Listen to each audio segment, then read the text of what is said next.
اس سلسلے میں بڑی تفصیلی تحقیق جو ہے ہمارے استاذ علامہ مفتی نظام الدین رضوی دامت ظلہ کی کتاب ہے وہ کہ فقہ حنفی میں حالات زمانہ کی رعایت ہے. یہ کیوں ہوئی؟ یہ کتاب کیوں آئی؟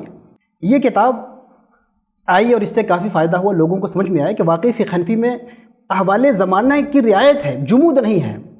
یہ بہت جامد اور سوکھے دماغ کے لوگ ہوتے ہیں جو سمجھتے ہیں کہ بالکل کوئی تبدیلی نہیں ہو سکتی.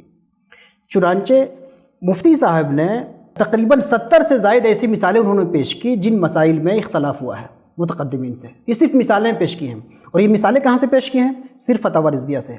ایک کتاب اعلیٰ حضرت کی کتاب فتاوی رضویہ سے 70 سے زائد مثالیں مفتی صاحب قبلہ نے پیش کی، اور جس میں بتایا کہ حالات زمانے کی وجہ سے متقدمین سے اختلاف کیا گیا. پھر خود اعلیٰ حضرت کے بعد اعلیٰ حضرت کے ماننے والے علماء اور وہ علماء جو کہتے ہیں کہ اعلیٰ حضرت کی بات حرف آخر ہے، یہ پتہ نہیں کہاں سے یہ مقولہ لے کے آتے ہیں کہ اعلیٰ حضرت کی بات حرف آخر ہے. قرآن کی بات حرف آخر، یہ بات تو سمجھ میں آتی ہے. رسول اللہ صاحب وہی ہیں، ان کی بات حرف آخر، یہ بات تو سمجھ میں آتی ہے. رسول کے بعد وہی کے بعد کسی رائے کو حرف آخر کہنا، یہ پتہ نہیں کہاں سے یہ فکر جو ہے ہمارے حلقے میں پیدا ہو گئی. اور جس حلقے میں یہ فکر رائج ہو جائے کہ حرف آخر ہے، فتاوی رضویہ کی ہر بات حرف آخر ہے، اس میں اگر میں کہوں کہ تقلید میں جمود نہیں ہونا چاہیے تو واقعی وہ لوگ ناراض ہوں گے. ان کی ناراضگی بالکل معقول ہے کیونکہ یہ جامد مقلدین ہیں. اچھا، مزے کی بات یہ ہے، بہت دلچسپ بات یہ ہے کہ ہم لوگ تو بدنام ہیں، خانقاہ رفیع آزاد ہے، ہم بدنام ہیں، ہمارا تم حال ہی چھوڑ دیجئے. جو جتنا بڑا ٹھیکیدار ہے کہ اعلیٰ حضرت کی بات سے اختلاف نہیں ہو سکتا، وہ اتنا زیادہ اختلاف کرنے پہ تلا ہوا ہے. جو کہتا ہے کہ اعلیٰ حضرت کے ایک حرف سے اختلاف نہیں ہو سکتا، وہ لڑکیوں کا مدرسہ چلا رہا ہے. اعلیٰ حضرت نے لکھا کہ لڑکیوں کو لکھنا سکھانا ناجائز ہے، اور باضابطہ اس کی ٹریننگ سینٹر چل رہی ہے نا. اعلیٰ حضرت نے لکھا کہ مسجدوں میں پنکھے مکروہ ہیں، آپ یہ پنکھا کیا، پنکھا تو چلائے ہی، اب اے سی پہ آ گئے. اعلیٰ حضرت نے لکھا کہ ٹرین پہ نماز نہیں ہوتی ہے، آپ ٹرین پہ نماز بھی پڑھ رہے ہیں. تو جو جتنا بڑا ٹھیکیدار ہے وہ اتنا بڑا اعلیٰ حضرت سے بھی اختلاف کر رہا ہے. تو یہ عجیب منطق ہے کہ ایک تو یہ غلط مقدمہ اور غلط مقدمہ قائم کیا گیا کہ اعلیٰ حضرت سے اختلاف نہیں ہو سکتا، اور اس مقدمے کی بنیاد پہ صرف خانقاہ عارفیہ ہی نہیں، وہ چاہے مولانا الیاس قادری ہوں کہ کتنے قادری ہوں اور کتنے علماء اور خانقاہیں ہوں، سب کو انہوں نے کنارے لگایا، سب کے خلاف ہنگامہ خیزی کی، اور خود جب جہاں چاہا اعلیٰ حضرت سے اختلاف کیا.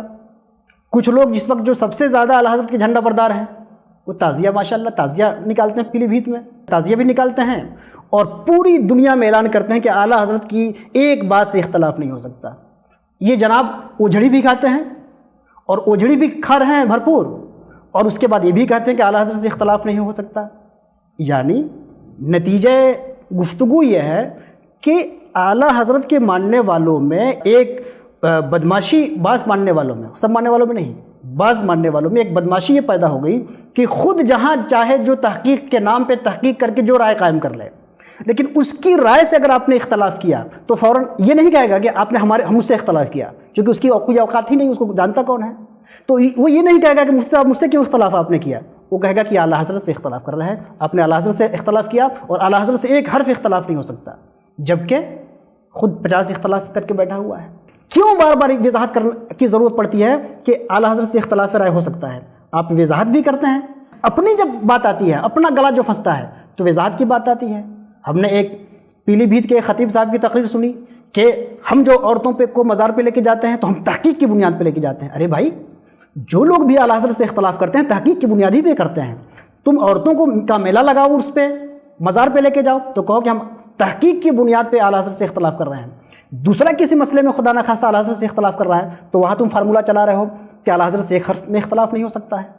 تو یہ دو رنگی اپنی ختم کریے اور یہ غلط مقدمہ ختم کریے. سنیت کیا ہے اس کو واضح طور پہ تسلیم کیجئے. سنیت اہل سنت کے مسلمہ متفقہ عقائد و نظریات کا نام ہے. متفقہ عقائد و نظریات سے جو بھی انحراف کرے گا، وہ چاہے بریلی والا ہو کہ کچھوچا والا ہو کہ مبارک پور والا ہو کہ سید سلام والا ہو، اس کی گمراہی میں ذرہ برابر شک نہیں کیا جائے گا.